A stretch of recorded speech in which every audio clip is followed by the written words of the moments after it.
Well, it is arguably one of the biggest weekends for home sporting events in Utah since the start of the pandemic. That's right, both the Utah Jazz and RSL are welcoming the largest number of fans in person in more than a year.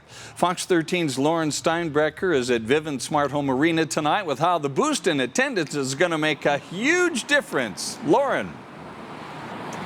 Yeah, Bob and Kelly, so when fans come shuffling in here for the game tomorrow, obviously they're going to be excited to cheer on their team, but they say that increased capacity is about a lot more than just what's happening here inside the arena. Before the pandemic, when group photos weren't taboo, Andrew McCullough and his family frequented Utah Jazz games, driving up from St. George to see the team in person. This is how Andrew goes to games now.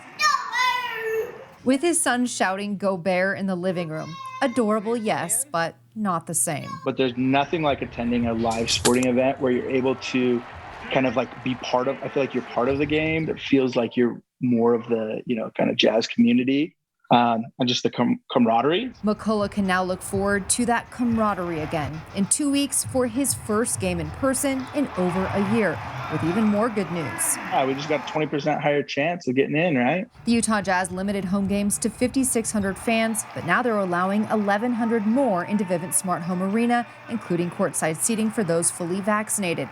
6,700 fans, more than 1/3 of arena capacity. This weekend's Jazz game isn't the only one to let more people in.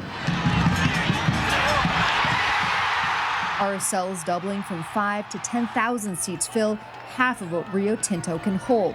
Fans will have to wear masks the whole time with no food in the stands. We've rented out a number of tabletops that will accommodate people to come upstairs and eat their food at a 6-foot social distance. They hope that's just a starting point for the season. Utah is doing a phenomenal job with their vaccines, and as that progresses, we really hope to be open to a full stadium sometime this summer. For McCullough, it's a sign life is returning to normal.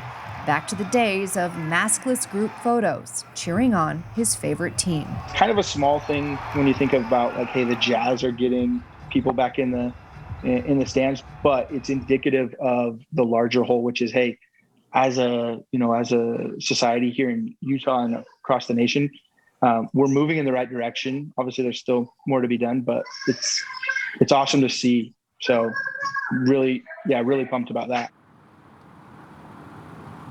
Yeah, so when fans come here tomorrow, there still will be the health screenings when they walk in the doors. They also will still be required to wear masks. For anybody who is sitting courtside, in addition to providing that proof of full vaccination, they will need to provide proof of a negative COVID-19 rapid test as well.